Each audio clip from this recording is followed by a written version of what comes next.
प्रिय सत्संगी भक्तों, इस वीडियो में हम आपको कबीर दास जी के भंगी भाव की प्राप्ति कैसे होती है, ये हम आपको अर्थ सहित हिंदी में हम आपको गाकर सुनाने वाले हैं, जो आपको सुनकर काफ़ी आनंद मिलेगा। वीडियो के लास्ट डेट तक ज़रूर बने रहिएगा ताकि आपको सारी जानकारी सही तरीके से मिल सके, और बेल वाली घंटी दबाना मत भूलें ताकि आपको सारी नोटिफिकेशन हमेशा मिलती रहे। तो प्रिय भक्तों, सुनिएगा, ज़रूर सुनकर आपको आनंद मिलेगा। अभृंगीय मति दृढ़ के गहे, तो करो निज समयो ही हो। अद्वितीय भाव चित व्यापै, सोलह जीव मोहि हो। अगुरु शब्द निश्चय सत्य माने, भृंगी मति तब पावई।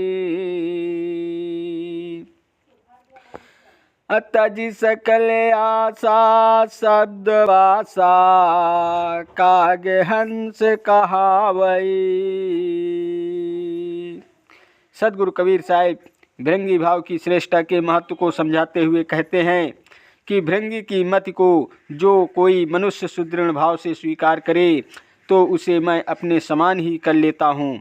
जिसके हृदय में मेरे अलावा और कोई दूसरा भाव न बसता हो, और जिसकी किसी अन्य से लगन न हो, जो केवल मुझ को समर्पित हो, वो मेरा अनन्य भक्त जीव मुझे प्राप्त करता है। जो गुरु के शब्द सदुपदेश को निश्चयपूर्वक सत्य मानकर स्वीकार करता है, तब ही वह भृंगी मति को प्राप्त कर पाता है।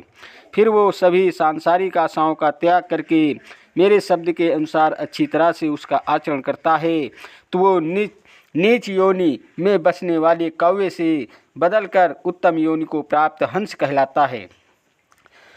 जय काग की चाल, सत्य शब्द गही हंस हो। अमुक्ता चुगै रसाल, पुरुष पक्ष गुरु मम गवन। सदगुरु कबीर साहिब हंस वृत्ति को समझाते हुए कहते हैं कि कौवे की दुष्प्रकृति को त्याग कर सदगुरु के सार सत्य शब्द को स्वीकार करके हंस होना चाहिए। यानी सदगुरु के सदुपदेश को हृदय से स्वीकार करके मन वचन वाणी कर्म से पवित्र, विनम्र, उदार, सदाचार एवं सात्विक सद्गुणों से युक्त हंस के समान होना चाहिए। उत्तम हंस वृत्ति को ग्रहण करके मधुर एवं सुखद ज्ञान रूपी मोतियों को चुगते हुए परम पिता परमात्मा के पक्ष पर पूरा विश्वास करते हुए सदा गुरु के बताए हुए रास्ते पर चलना चाहिए। सदगुरु कबीर साहिब ने अपने उपदेश में मनुष्यों के विभिन्न गुणों के आधार पर उन्हें कौवा और हंस की उपाधि दी है। कौवा निष्कृष्ट योनि, अशुभ एवं वही सच्चे अर्थों में साधु हैं जो अपनी पांचों इंद्रियों आँख, नाक, कान, जी एवं कामेंद्रिय को वश में रखता है और सदगुरु द्वारा दिए गए सत्य नाम ज्ञान अमृत रस को रात दिन चखता रहता है।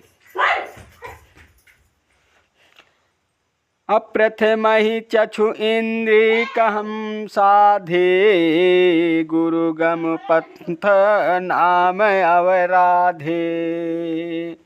सदगुरु कबीर साहिब समझाते हुए कहते हैं कि साधना करते समय साधु को सबसे पहले आँख इंद्रिय को साधे, यानी आँखों पर नियंत्रण रखे। वो किसी विषय पर इधर उधर न भटके, उसे अच्छी तरह से नियंत्रण में करे और गुरु के बताए ज्ञान के मार्ग पर चलता हुआ सदैव सत्य नाम जपता रहे। पंच तत्वों से बने हुए इस शरीर में ज्ञानेंद्रिय आँख का संबंध अग्नि तत्व से है। आँख का विषय रूप है, इससे ही समस्त संसार की स्वरूप दिखाई देता है। जीव का सारा जीवन आँख पर आश्रित है। जैसे रूप दृश्यों को आँख देखती है, वैसे ही भाव अंतर्मन में उत्पन्न होते हैं। देखने में कहीं कुछ अच्छा लगता है तो कहीं कुछ बुरा। इससे कहीं राग उत्पन्न होता है तो कहीं द्वेष। इस मायावी संसार में अनेकों ऐसे विषय पदार्थ हैं जिन्हें देखते ही भोगने की तीव्र इच्छा से तन और मन व्याकुल हो जाते हैं और उनमें फंसकर जीव का पतन हो जाता है। इसलिए सबसे पहले आँख पर नियंत्रण करना अति आवश्यक है, तभी इस जीवन का उद्धार संभव है। आँख पर नियंत्रण करने का अर्थ है कि इसके द्वारा विषय पदार्थ को देखे जाने से मन में बुरे विचार उत्पन्न ना हों। इसकी साधना केवल गुरु से प्राप्त ज्ञान द्वारा संभव है। अतः गुरु के उपदेशानुसार साधना करते हुए समान दृष्टि रखते हुए ज्ञान मार्ग पर ही चलना साधु का कर्तव्य है। सुंदर रूप चक्षु की पूजा, अरूप कुरूप न भावै दूजा। अरूप कुरूप ही सम कर जाने, दरस विदेह सदा सुख माने। सुंदर रूप आँखों को देखने में अच्छा लगता है, इसी कारण सुंदर रूप को आँख की पूजा कहा गया है। और जो दूसरा रूप है वो देखने में अच्छा नहीं लगता, इसीलिए उसे कोई देखना नहीं चाहता। साधु को चाहिए कि वह इस नाशवान शरीर के सुंदर रूप एवं कुरूप को एक समान माने। इसे अच्छा या बुरा देखकर दूसरे प्रेम या घृणा न करे और स्थूल दृष्टि से ऊपर उठकर अंतर्दृष्टि से शरीर के अंदर जो विदेह रूप अविनाशी शाश्वत एवं चेतन आत्मा स्थित है उसके दर्शन करके सुख प्राप्त करे। इंद्रिय श्रवण वचन शुभ चाहे, उत्कट वचन सुनत चित दाही। बोल कुबोल दो सह लेख, हृदय शुद्ध गुरु ज्ञान विषेख। श्रवण ज्ञान इंद्रिय का संबंध आकाश तत्व से और इसका विषय शब्द है। यह कान सदा अपने अनुकूल शुभ एवं मधुर सुरीले शब्द ही सुनना चाहते हैं। इसके द्वारा कठोर वचन सुनकर चित्त क्रोध की अग्नि से जलने लगता है, जिससे अशांति उत्पन्न होती है। साधु को चाहिए कि वो बोल कुबोल दोनों प्रकार के वचनों को समान भाव से सहन कर लेना चाहिए। सद्गुरु के ज्ञानोपदेश को विचार करते हुए हृदय को शुद्ध रखे तथा शांत रहे। नासिका इंद्री बासी अधीना, यही सम राखे संत्र प्रवीणा। नाक का संबंध पृथ्वी तत्व से है और इसका विषय गंध है। यह गंध के अधीन रहती है, यानी ये सुगंध पाने का सदा तैयार रहती है तथा दुर्गंध इसे जरा भी अच्छी नहीं लगती। बुद्धिमान ज्ञानी संत साधक को यह चाहिए वह इसे ज्ञान विचार से वश में रखे, यानी इसे सुगंधित विषय पदार्थों की आशा में न पड़कर सद्गुरु के आदेश के अनुसार अपने आप को सहशुद्ध भाव में रखे। अजिह्वा इंद्री चाहे स्वादा, अखट्टा मीठा मधुर सवादा।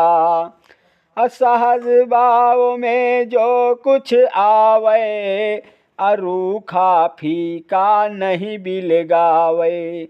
जीभ को संबंध जल तत्व से है और इसका विषय रस है। यह सदा विभिन्न प्रकार के अच्छे अच्छे स्वाद वाले व्यंजनों को पाना चाहती है। जैसे इस संसार में 6 रस खट्टा मीठा कड़वा कसैला नमकीन और चरपरा बताए गए हैं। जीभ इन रसों के मधुर स्वाद को पाने के लिए सदैव तैयार रहती है। साधु संत को यह करना चाहिए कि वह इन रसों स्वादों की आसक्ति में ना पड़े। रसायन अनुसार सरलता से जो भी शुद्ध सात्विक भोजन मिल जाए उसे प्रसन्नतापूर्वक स्वीकार करें। रूखे सूखे भोजन को स्वादहीन समझकर ठुकराएं नहीं, बल्कि स्वभाव में आनंदपूर्वक ग्रहण करें। विभिन्न प्रकार के रसों स्वादों के चक्कर में पड़े रहने से व्यक्ति का पतन होता है, क्योंकि जीभ के स्वाद में पड़े रहने के कारण वो कभी भी साधना नहीं कर पा सकता, यानी अपना कल्याण नहीं कर सकता। सद्गुरु कबीर साहब कहते हैं कि जब तक जीभ स्वाद रूपी कुएं में लटकी है, जहाँ पर वो तीक्ष्ण विषय रूपी विषयों का पान कर रही है, तब तक जीवन में राग द्वेष उत्पन्न होते ही रहेंगे और हृदय से राम नाम ज्ञान मिट जाएगा। ये सार्वविदित है कि रूखा फीका शुद्ध भोजन सदैव लाभकारी होता है, क्योंकि ये प्रत्येक श्रेणी के व्यक्ति के लिए अधिक गुणकारी स्वार्थवर्धक होता है, जबकि विभिन्न प्रकार के पकवान एवं मिठाइयाँ स्वाद की दृष्टि से तो अच्छी होती हैं, परंतु स्वास्थ्य की दृष्टि से लाभदायक नहीं मानी जाती। विभिन्न तरह के चटपटे पकवान और मिठाइयाँ खाने से मन में भी अनेक प्रकार के विकार उत्पन्न होते हैं। भोग की अच्छी जागृत होती है, मन स्थिर नहीं हो पाता, जबकि संत साधक के लिए मन का स्थिर होना अति आवश्यक है। इसलिए संत साधक के लिए रूखा सूखा भोजन ही ज़्यादा श्रेयस्कर होता है। सदगुरु कबीर साहब कहते हैं कि अपने कर्मानुसार रूखा सूखा खाकर संतोष रूपी शीतल जल पियो, लेकिन दूसरों को चिकनी चुपड़ी रोटी को देखकर अपने जी को मत ललचाओ। जहाँ तक रस स्वाद की बात है कि समस्त सांसारिक विषयों के रस विषय रूपी ही है, उन सब में अलग हटकर केवल परम पिता परमात्मा की भक्ति का रस ही सबसे उत्तम रस है। सदगुरु कबीर साहब कहते हैं कि जिसने एक बार अपने भीतर हृदय में लग्न लगाकर हरि नाम रस पी लिया, तो फिर वो रस उसके रोम रोम में ऐसे रम जाता है कि उसे उस हरि नाम रस से बढ़कर कोई अन्य रस सुखदायक नहीं लगता है। उसे तो बस हरि रस में ही आनंद आता है। अजो कोई पंचामृत ले आवे, अताहि देखा नहीं हरस चढ़ावे, तजय न रूखा सागे अलूना, अधिक प्रेम सो पावे दूना।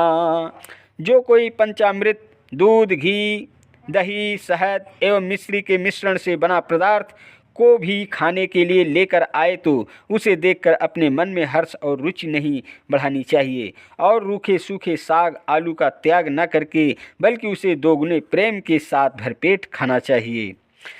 इंद्रिय दुष्ट महाअपराधी, कुटिल काम कोई बिरलय साधी, कामिनी रूप काल की खानी, तजहु तास संग हो गुरु ज्ञानी। ज्ञानेंद्रिय का संबंध जल तत्व से है, जिसका कर्म है मूत्र वीर्य का त्याग तथा मैथुन करना। ये मैथुन विषय भोग के पास पाप कर्म में लगाने वाली महान अपराधी है। इसके द्वारा जो काम की उत्पत्ति होती है, उस दुष्ट प्रबल कामदेव की कोई बिरला साधु ही साध पाता है। काम वासना में प्रवृत्त करने वाली कामनी स्त्री को मोहिनी रूप भयंकर काल की खान है, जिसका ग्रस्त जीव ऐसे ही मर जाता है, अपना कल्याण साधन नहीं कर पाता।